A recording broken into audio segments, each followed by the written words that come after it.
Years ago, I was struggling mightily to get a foothold in this business and keeping my family afloat. Lucky for me, my wife Susan was willing to work nights and weekends as a nurse to keep the family going while I tried to get my business off the ground. But then, in around 2006, things changed when my CPA, my accountant, called to let me know that as a result of my successful efforts the prior year, I would now owe a bunch of money in taxes.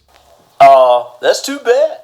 Sharing my frustrations over all these taxes I now owed with a well-known and very successful businessman, his response was as following.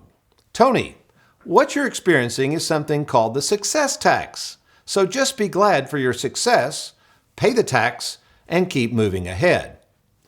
In other words, I could choose to be angry about paying more than I thought was my fair share, or I could look at the taxes as evidence that I was making more money and doing more good for others, which led to this thought on my part, which simply says, paying more in taxes is the world's price for our success. Besides the advice of a successful businessman, I actually must give God all the credit for my new attitude and perspective about money and how I now react when others will in fact come and take it away from me.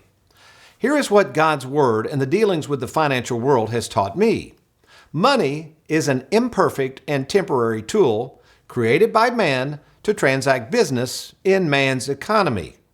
This money is not God's money, it's not my money, and it's not your money, it's the world's money, money controlled by a world system created by man and one that will not last.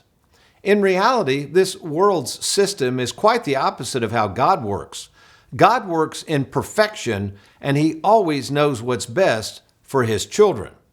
You see, God does not create things that are imperfect and temporary. He creates things that last forever.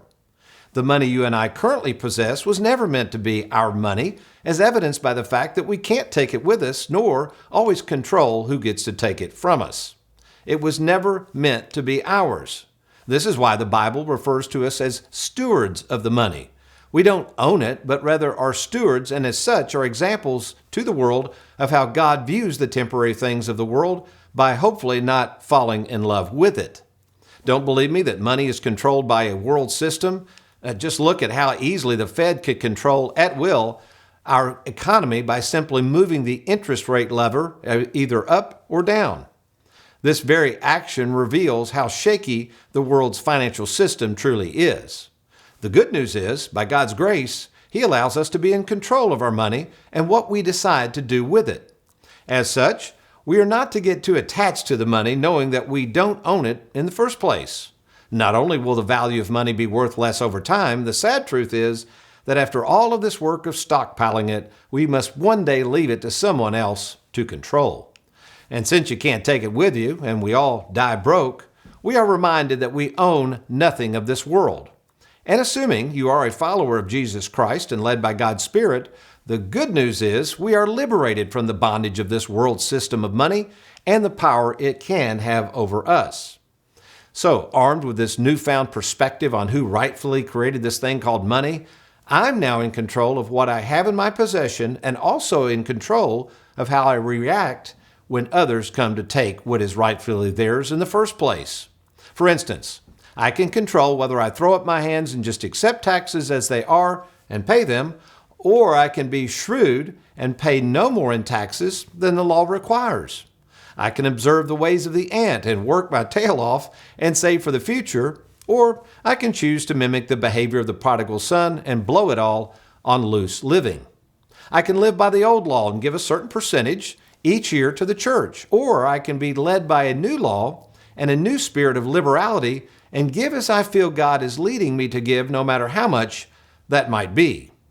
And finally, I can get mad as a hornet thinking of the more I make, the more they take, or I can rejoice when others take the money I have in my possession as proof that it does not belong to me anyway.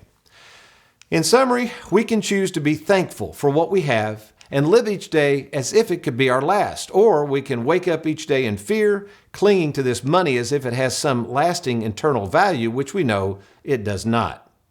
Well, here's my advice, friend. I know what I'm going to choose to do. The question is, do you? Thanks for watching. We hope you enjoyed that video. If you'd like, check out these other clips. And be sure to hit that like button and that subscribe button for more videos.